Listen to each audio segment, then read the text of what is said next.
Hey guys, welcome back to some more 7 Deadly Sins Grand Cross. In today's video, we're taking a look at the new guild boss. We're going to look at the best heroes to use, the best teams, and just a general playthrough and the strategy you want to do to get the most damage possible. So let's get into the video.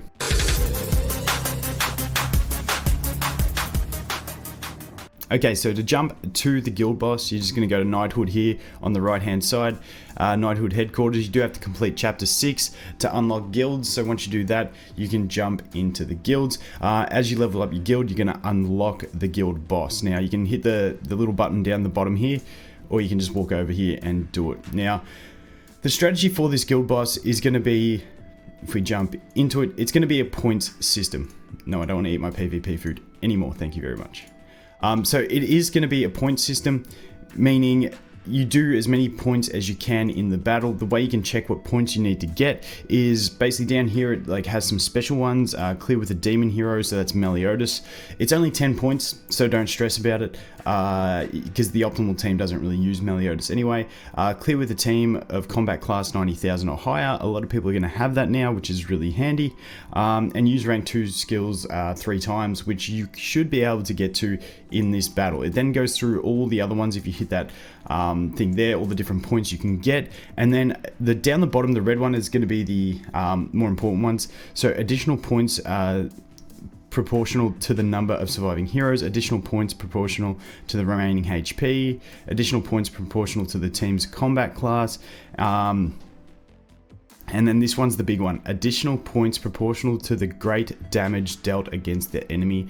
That one's huge. You want to get massive damage in a single attack against this enemy to get good points, basically. And then points deducted proportionate to the turns used. So what you want to do is you want to do massive damage with a single attack, and you want to do it quick. Is the basic gist of this whole boss. So when we look at teams, this is not the team. This isn't okay. It uses your normal presets. It doesn't have its own guild boss preset. So I'll be back in a sec. Okay, so this is the team I've been using. I want to talk about the team composition, then we'll go into some specific heroes. So I've been using Gil Thunder for the attack buff. King is not optimal. Alioni is not optimal, but he is actually my highest single target damage dealer with the ultimate. That's why he is in there. We'll talk about replacements for that in a sec. And then we've got Gustav. You can also use Merlin in this spot as well. The reason you have Gustav or Merlin is because their freeze ability, when you level it up, it's going to increase the damage taken by 80% and by 200%. If you can get a 3-star one of this and then crit with your ultimate from your damage dealer, that's when you're going to get the most damage. Then we look at Gil Thunder. The reason we have him in there is because he's going to give that attack buff, which is going to increase the damage of that single nuke. It's all about increasing the damage of that single nuke.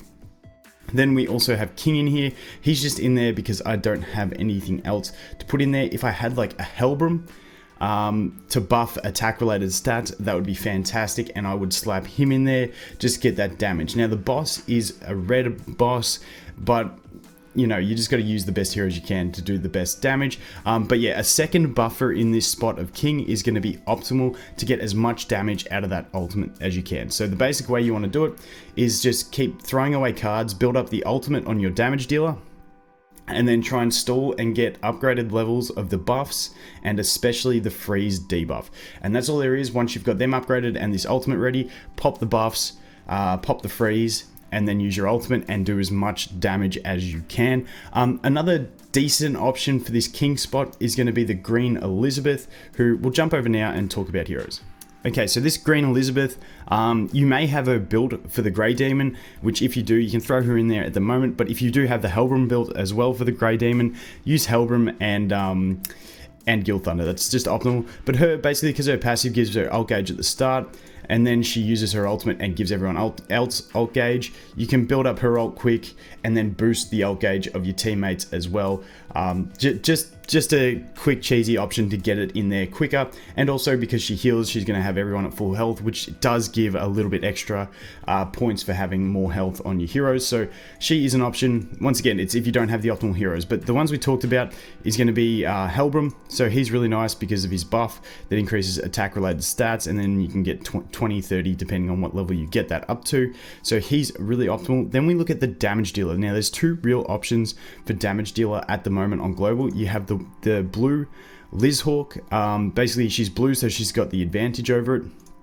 And also she has this one here, which inflicts charge damage, which ignores defense, and it's a really nice multiplier on the ult. So she's just got fantastic damage and the faction advantage to be able to do a massive hit. Now, she is really, really good. The one I would use, and I'm gonna buy soon, is gonna be the Green Jericho. Now, the reason I like the Green Jericho more is because she has this passive that increases her crit chance. Yes, you can just keep retrying until you get lucky and get the crit. But you know, this gives her more of a chance to get that crit and take less time when you're doing it. But the thing I like about her is she does have this spike dealing 2 times crit damage on the ultimate, which is fantastic when you can get her to crit. The other thing is, when we look at Jericho in general in the game, she's very, very viable in the arena meta at the moment, so I want to use her in the arena as well, so I'd love her. The other thing is that if we go to the coin shop over here, the Elizabeth and Hawk is not available from the coin shop yet, at least, whereas the Jericho is. So in, what is it, how long until the next one? And in another 13 hours and 53 minutes, I'm going to go ahead and buy myself that Jericho. So then at least I have her as a damage dealer for that. I'm just going to go ahead and max her out and then use her in the arena as well. She's just, in general in the game, I just feel like she's a more important unit at the moment to have. And also because she is available from the shop for free-to-play players, the next time she comes around on rotation, you're going to be able to buy her again, so you will be able to eventually max out her ultimate, and then give it, her ultimate maxed out is going to do way more damage than the blue Lizhawk not upgraded, because you can't farm her, so it comes down to pure RNG. But if you just have the Lizhawk, don't have the Jericho, go ahead, she's fantastic as well. If you had her maxed out as well, she'd probably deal more damage, but once again, I prefer the Jericho, and she's coming up not too long, so she's definitely one that I would go ahead and buy. Also, for that buffer, I don't know how I forgot to mention him earlier, but we've also got Arthur. The great thing about Arthur is you do get extra points for each time you do a buff, and because he applies 3 buffs with this ability to all heroes, once he's at level 2, you're really going to have to get this to level 2 to get the real benefit of it, but it's going to give you a lot extra points for all those buffs as well. So he is definitely another great option for that secondary buff unit to really increase the damage of your main hero. Besides that, like I said, the only other hero we were looking at is the Merlin. She's just a direct copy of Gustav. If you got Gustav built and you don't have Merlin, you're fine. They do the exact same damage multipliers of 80 and 200%. You don't need them for any other of their abilities, so it's all good on that one. So let's jump back over there and we'll do a battle and talk about the strategy in general while we go through it. So once again, that's my team. It's pretty much, I'd love a Helbram instead of the King.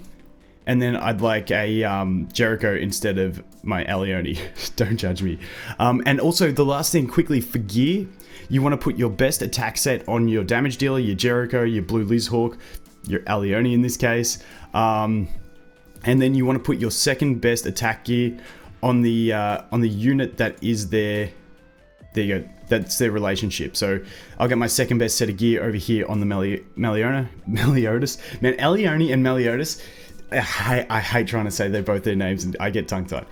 Anyway, that's what I've done there. So he's got the relationship to him and he's got the second best set of gear, just to really boost those attack stats as much as you can. Once again, my Alioni is fairly low on attack just because he's a rare unit and his attack's not massive, but he's got a really decent maxed out multiplier on his ultimate of like 1050, so that's why we're going through this. You can eat food as well. You can do some crit food, you can do some attack food, ult gauge food may get you there quicker, anything like that. But remembering, this is going to be a heavily RNG fight. You can enter the battle as many times as you want. So I just go without food because I'd end up using a lot of food. Once I have an optimal team with a Jericho and I really want to max out my damage, I'll probably go ahead and use some food, cook some up. But for now, we're just going to go without. So let's get into the battle. And now when we start the battle, you're going to have your 4 heroes. You're going to get 8 cards. So you're just going to get 1 card of each hero. There's no RNG on the first turn. Then you're going to just throw away cards, so let's jump into it here. And if you have 2 buffers, do not use their buffs on this first turn. Just save them. Same with freeze. Save them. Try and rank them up. That's what it's all about. So here we go. So what I'm going to go ahead and do is I'm going to throw away that card. That card. That card. And I'm going to use this one. Now, I use this one as a throwaway, and then I'm going to throw away this one. I keep the counter there because, the taunt, because if I can get another taunt, I can slide it across to it, and that's going to increase my ult gauge. Sometimes I leave his attacking ability there too as another option, but once again, you can just retry and retry until you get the right RNG. As you can see, this was a horrible RNG fight, so we're going to restart. Okay, so next battle, this is turn 2 once again, so exactly where we left off on the last one. This is a bit better, but not too great. So what I'm going to do here is, because I want to max out Aleone's ultimate gauge. So if I move his abilities, you're going to get one ult gauge for the move, and then 1 ult gauge for the merge. So that one action actually gave me 2 ult gauge. That's why I'm going to do that. And as you can see, he's sitting right there. So now I'm just going to go ahead and use this ability as a throwaway, and then this one to get him to max ult gauge. That's how you can get to max ult gauge on the 3rd turn. We didn't get really good drops on the other abilities, so unfortunately we're a bit out of luck there. We definitely need at least a rank 2 freeze. If we happen to drop into, I'm just going to merge that so I've got the heal available as well. We're not worried about doing too much damage at this bit, but if we roll into, if out of these we drop a buff and a freeze, we missed the freeze, so unfortunately we're going to have to wait another turn, which ideally, if I just got to the level 2 buff and a level 2 freeze, I would have just gone both of them straight away next turn, and then we would have got it all in before the boss uses his ultimate, which is the ideal way to do it. But unfortunately we didn't get it, so what I'm going to do here is go ahead and heal. I'm also going to, what are we going to drop here? We're going to just throw that card away. We're going to merge that. And then we're going to go ahead and use King. So ideally we would have had at least level 2 Gil Thunder, level 2 freeze on this turn, froze, buffed, and then ultimate, because once again, the more turns you take, the less points you're going to get. And if you want to check your points throughout the battle, you can go down here to the bottom right, hit that tick, and it's going to show you what the points you can get are. So he's going to go ahead there and ult on whoever he wants. On Gil Thunder, that's okay, he should be fine. Easy. Okay. And once again, as you can see, we did not get the freeze, so that's less than optimal. Let's just go ahead and buff, and then ultimate, and then let's just get this battle done with, and then we will do another one. I'll set another one up with like optimal sort of positioning, and then we'll go from there. So let's see what kind of damage we get out of this one. Spam clicks for skip. Okay, as you can see, really low damage, but if you had the 80% increase, and then if you had the 200% increase, you can see how the freeze is going to increase that damage. So that was a really bad score. I'm going to try and set one up and come back late in the battle when we've got the right setup and show you what the optimal positioning you want to be in. Okay, on this one, I think we're close to having the right setup. As you can see, we're going to have the level 2 freeze here.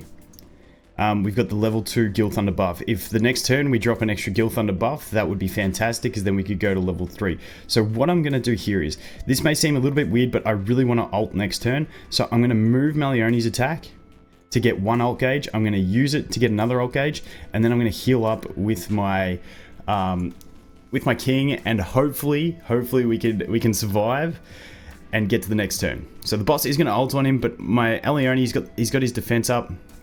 He should be fine for this one. Unfortunately, we didn't get that extra Gil Thunder buff, so unfortunately we're just going to have to go ahead and do it with the level 2 skills, but at least we can see the sort of damage increase we get. But once again, more than the buff, if you can get a 3-star freeze, it's going to be way more important than anything else. So what I'm going to do here is I'm going to use other abilities first just to get the points for doing them. So I'm going to use that. I'm going to go ahead and cleanse. I'm going to use this. No, that's it. Then I'm going to buff, and then I'm going to freeze, and then I'm going to ultimate. And that's basically how you want to set it up. But once again, if you had a level 3 freeze, that's how you're going to get the maximum possible damage. If you had a second buffer in there, once again, you're going to get the max damage. It requires a lot of RNG to get a high score on this. So just keep retrying until you get it the way you need it. So let's skip that. And there you go. There's the 200,000 damage. So we've got an extra 100,000 on top of last time, which still isn't the best. But you know, it gives us a 409 score, which isn't as I think it's a bit below my best score so far. But once again, once we get that Jericho, you're going to see much bigger numbers due to that spike damage from the ultimate and just higher base stats in general. But there you go. That is going to be it for the boss battle. Basically, once again, recapping on the team. You want to use 2 buffers if you have them. Then you want to use a big damage dealer, Blue Lizhawk or the Jericho, and then you're going to want either Merlin or Gustav in there for the freeze to get that damage increase. And that is the basic strat. So that is going to be it for this one, guys. Thanks for watching. Hope you have an awesome day, and I'll look forward to seeing you in the next one. Cheers.